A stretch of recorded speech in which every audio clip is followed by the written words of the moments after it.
Hello swimmers, I hope सबकी swimming अच्छी चल रही होगी।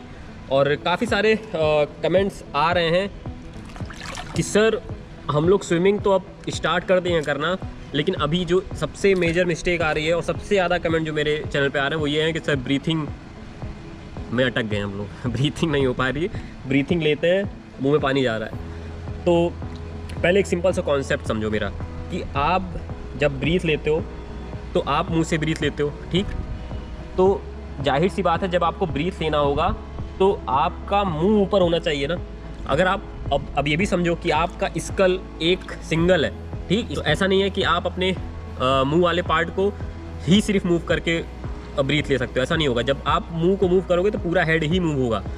तो जब आप इतना समझ गए हो कि मुंह से ही ब्रीथ लेना है तो फिर आप ये ट्राई करो कि जब आप ब्रीथ के लिए रोटेट करो अपने फेस को तो मुंह वाला पार्ट ऊपर आना चाहिए। जब मुंह वाला पार्ट ऊपर आएगा तो क्या होगा, फोरहेड नीचे की ओर आ जाएगा, ठीक? और काफ़ी सारी वीडियोस में आपने सुना होगा कि वन गॉगल को रखा जाता है जब भी ब्रीथ लिया जाता है। तो वो तभी पॉसिबल है जब आप अपने चिन वाले पार्ट को ऊपर करोगे और फोरहेड को नीचे दबाओगे। तो अभी आप देखो एक गॉगल मेरा पानी में है और मैं बात भी कर पा रहा हूँ। वो क्यों हो रहा है? क्योंकि मैं चिन वाले पार्ट को उठा के रखा हूँ। और यही वो टेक्निक होती है जिसमें हम लोग साइड में ब्रीथ लेते हैं, ठीक? तो जब भी आप स्विमिंग कर रहे हो तो स्विमिंग करते वक्त आपने हैंड को स्ट्रेच किया, स्ट्रेच करने के बाद चिन वाले पार्ट को ऊपर उठाया, ब्रीथ लिया और फिर रोटेट किया।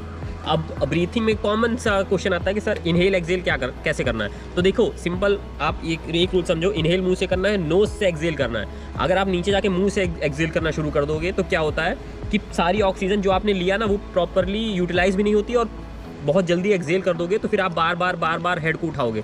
और अगर बार बार हेड को उठाओगे तो क्या होगा, लेग ड्रॉप होगा, ठीक? जैसे आप वीडियो में देख रहे हो कि जब तक हेड प्रॉपर पोजीशन में रहता है तब तक क्या होगा, लेग ऊपर आ जाता है।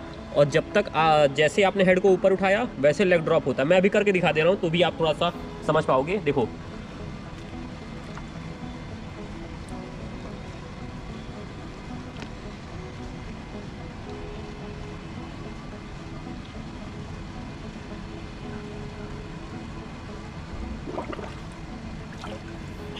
तो देखा, हेड का बहुत ज़्यादा रोल होता है, बहुत ज़्यादा इंपॉर्टेंट पार्ट होता है स्विमिंग में हेड। तो हेड को बहुत ही स्टेबल रख के स्विमिंग करना होता है, इसलिए जब भी स्विमिंग करते हैं तो हेड स्टेबल रहता है और हम लोग शोल्डर को रोटेट करते हुए स्विमिंग करते हैं। और अगर आपने शोल्डर रोटेशन को समझ लिया प्रॉपरली तो उसी रोटेशन के साथ आप अपने हेड को भी रोटेट करके ब्रीथ लोगे एंड स्विमिंग की स्पीड को बिना आप स्लो डाउन किए प्रॉपर तरीके से कर पाओगे।